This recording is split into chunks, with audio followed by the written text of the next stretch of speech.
कैसे हैं सभी छात्र और छात्राएं। चलिए मैं आपका अपना टीचर गुलशेर गौड़। आज मैं आप लोगों के लिए, आप लोगों को पता है कि हम एक हफ्ते में आप लोगों को जनरल स्टडी का टेस्ट उपलब्ध कराते हैं। तो आज हमारा टेस्ट है और टेस्ट नंबर 17 है जनरल स्टडी का। इससे पहले आपके 16 टेस्ट हो चुके हैं, वो सब प्ले लिस्ट में पड़े हुए हैं। आप वहां से जाके अपने टेस्टों को कवर करें। कोई भी आगामी परीक्षाएं होगी, आप देखना आप लोगों को कितना बेनिफिट पहुंचने वाला है। तो आप कंटिन्यूटी के साथ मेहनत करें और हमारे साथ जुड़े और ज्यादा से ज्यादा लोगों को जोड़ने का प्रयास करें। चलिए देखते हैं पहला क्वेश्चन, टेस्ट नंबर 17 और जनरल स्टडी या सामान्य अध्ययन या जीके, एक ही बात है सब, ठीक है। पहला क्वेश्चन है, प्रधानमंत्री भारत जोड़ो परियोजना, प्रधानमंत्री भारत जोड़ो परियोजना किससे संबंधित है?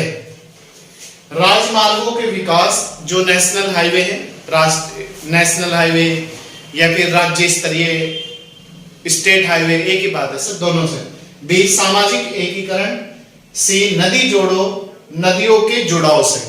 बताइए, प्रधानमंत्री भारत जोड़ो परियोजना जो है राजमार्गों के विकास से संबंधित है, ठीक है। आप देख रहे होंगे कि राजमार्गों का कितने बड़े पैमाने पर विकास किया जा रहा है।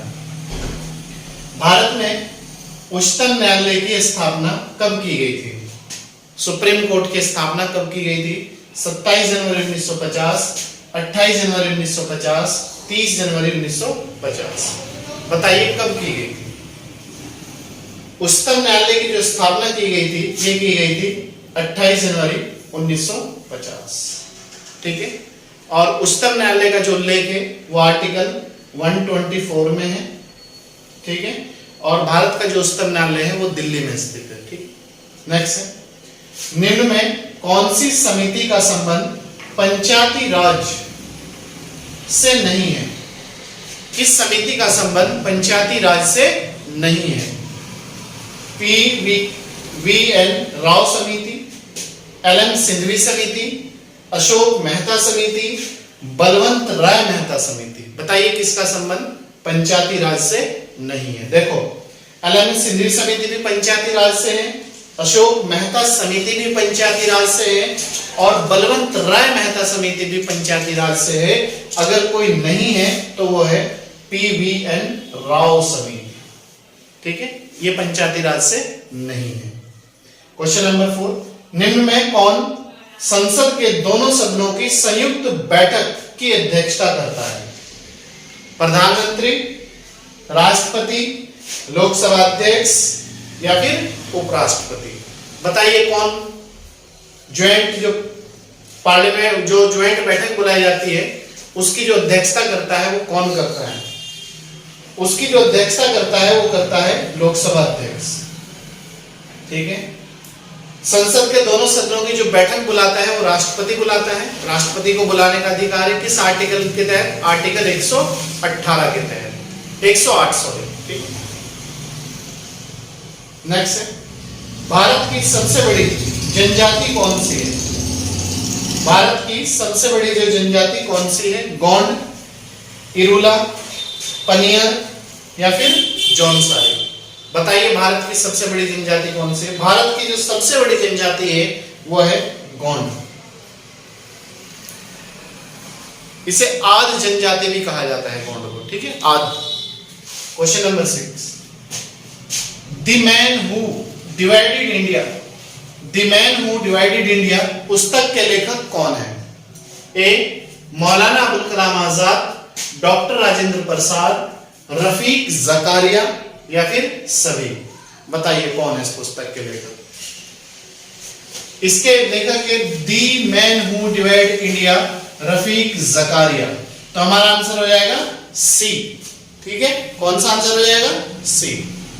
क्वेश्चन नंबर 7, भारतीय राष्ट्रीय कांग्रेस के किस अधिवेशन में पहली बार स्वराज शब्द का प्रयोग हुआ था या स्वराज की मांग की गई थी? एक ही बात है, स्वराज शब्द का प्रयोग कब हुआ ये भी एक ही बात है, या स्वराज की मांग कब की गई ये भी एक ही बात है, ठीक है। बनारस अधिवेशन 1905 में, कलकत्ता अधिवेशन 1906 में, सूरत अधिवेशन 1907 में। बताइए पहली बार स्वराज शब्द का प्रयोग किस अधिवेशन में हुआ था? यह हुआ था कलकत्ता अधिवेशन 1906 में। क्वेश्चन नंबर 8, बिना बेगार के किसने, बेगार मतलब बिना कर लिए, किसने सुदर्शन झील का जीर्णोद्धार करवाया था? जीर्णोद्धार का मतलब है मरम्मत कराई थी। ए चंद्रगुप्त मौर्य, बी बिंदुसार, सी रुद्रदामन प्रथम। ये करवाई थी रुद्रदामन प्रथम ने।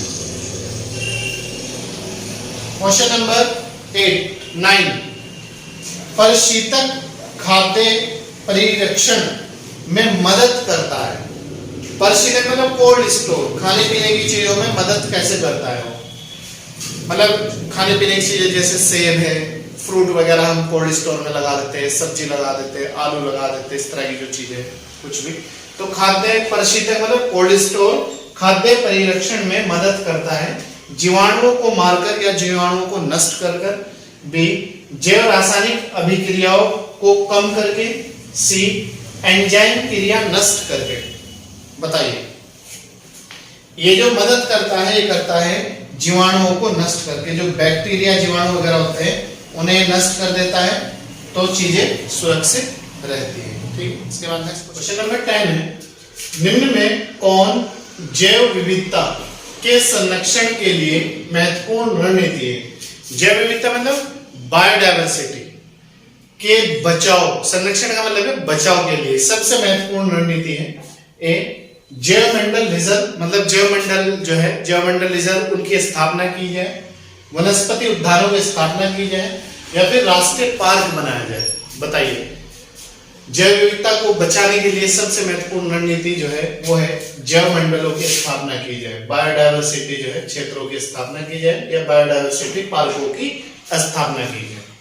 क्वेश्चन नंबर 11, संविधान सभा के संवैधानिक सलाहकार कौन थे?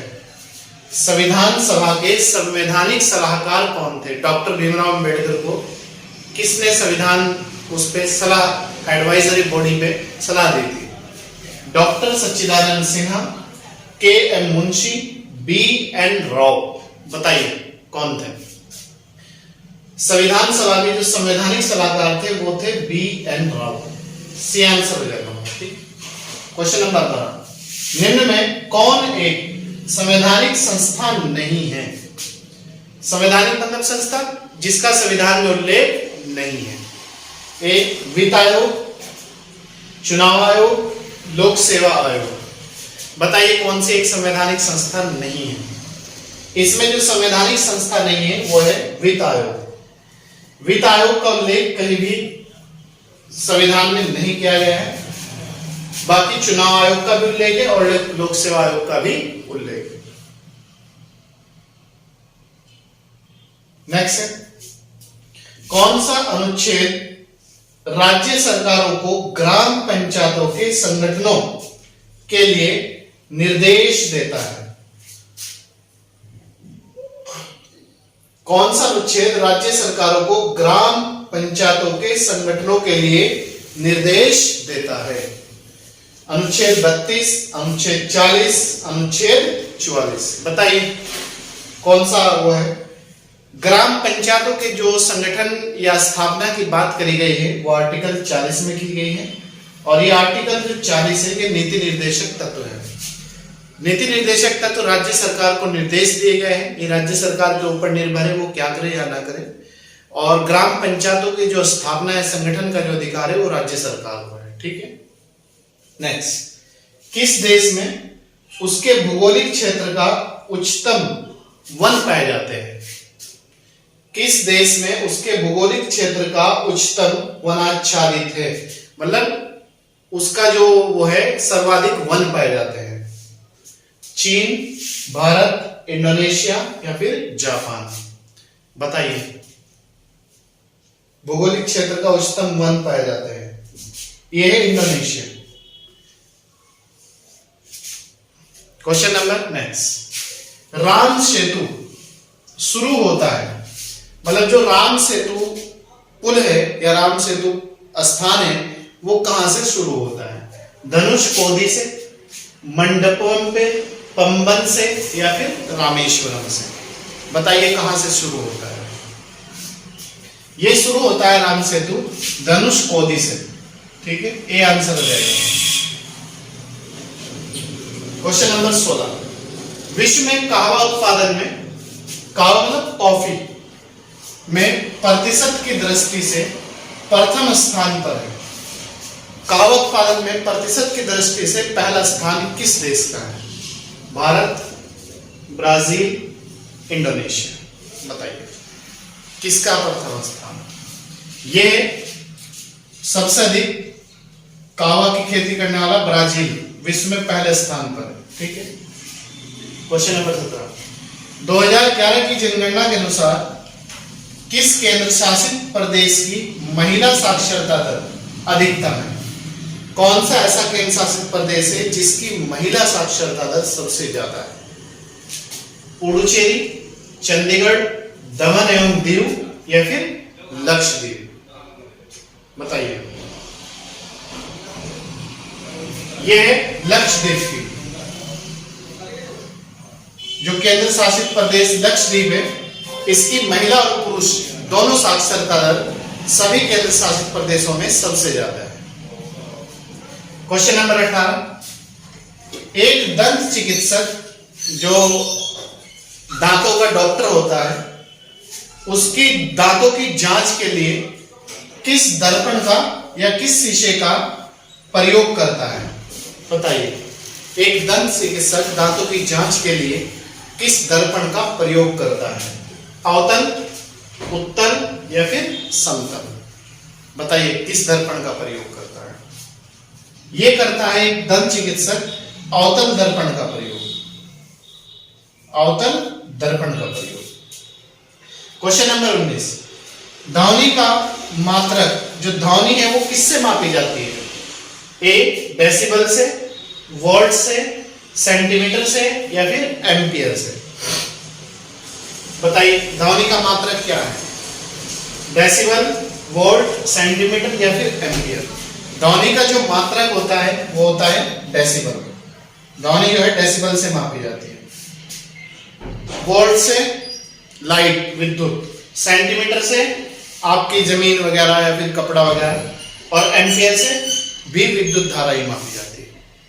क्वेश्चन नंबर 20 और लास्ट क्वेश्चन आज के टेस्ट का, हिंद स्वराज पुस्तक के लेखक कौन है? जो हिंद स्वराज पुस्तक है उसके लेखक कौन है?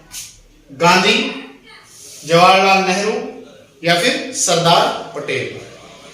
बताइए हिंद स्वराज पुस्तक के लेखक कौन है? यह है महात्मा गांधी जी। हिंद स्वराज जो पुस्तक है वो महात्मा गांधी जी ने लिखी थी। ठीक है। तो दोस्तों और मित्रों और प्यारे छात्र और छात्राओं, ये थी आज की हमारी टेस्ट नंबर 17 जनरल स्टडी, सामान्य ज्ञान या सामान्य अध्ययन। तो आप इसे बहुत अच्छी तरीके से तैयार करें और इससे पहले आपके 16 जो टेस्ट हो चुके हैं वो आप कंटिन्यूटी के साथ अपने टेस्टों को, टेस्ट सीरीज को लगाएं, ताकि आगामी परीक्षा में आपको बहुत ही बेनिफिट पहुंच सके।